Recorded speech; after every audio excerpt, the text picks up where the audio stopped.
Francis Mignot a 63 ans. Il y a 8 ans, il a ouvert cette maison médicale de garde à Romilly-sur-Seine. Chaque soir, de 20h à minuit et les week-ends, un médecin généraliste assure les consultations. Ils sont 35 professionnels libéraux à se relayer. Ils viennent de tout le secteur, c'est-à-dire tout le nord-ouest du département, de Villenox-la-Grande à Arcis-sur-Aube et de Mailly-le-Camp à Fontaine-les-Grès. Un secteur très étendu mais qui fonctionne.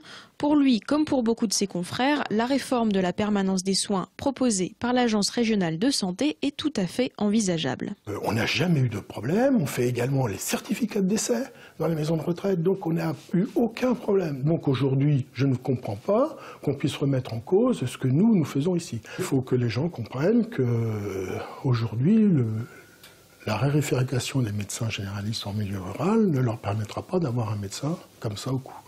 Et ça, c'est définitif. Installé à Charmont-sous-Barbuise depuis 36 ans, Patrick Tournier ne s'émeut pas non plus de cette énième réforme des secteurs de permanence de soins. Déjà, quand on a créé les premiers secteurs, il y en avait 24 au départ. Tout le monde a dit que ce n'était pas assez. Et puis finalement, on les a réduits progressivement. Et on voit que de toute façon, ça ne change rien. Et qu'il n'y a pas plus de gens malades le week-end et machin qu'autrefois. 4 points de garde, s'ils sont bien répartis et si chacun fait bien son boulot, si surtout la régulation est très bien faite, ça donnera d'excellents résultats. Car si on est malade le soir ou le week-end, le premier réflexe est d'appeler le service d'urgence, le 15. Un médecin oriente alors les appels selon la gravité des cas, vers les urgences ou vers la permanence de soins. À Romilly-sur-Seine, les médecins de garde voient 3000 à 3500 patients par an, souvent pour des soucis relativement minimes.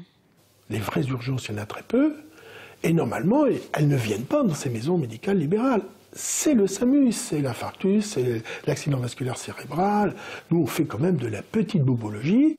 Dans tous les cas, d'après les professionnels, il serait à terme impossible de maintenir de nombreuses permanences dans le département.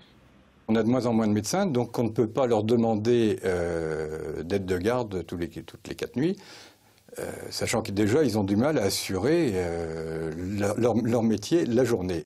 Dans l'Aube, la moyenne d'âge des médecins est de 54 ans. Ceux qui partiront à la retraite dans les 10 prochaines années risquent de ne pas être remplacés, surtout si les conditions de travail en campagne ne sont pas rendues plus attractives pour de jeunes diplômés. En attendant, avec la menace de désert médical en milieu rural, de jour comme de nuit, il faut réfléchir à des alternatives.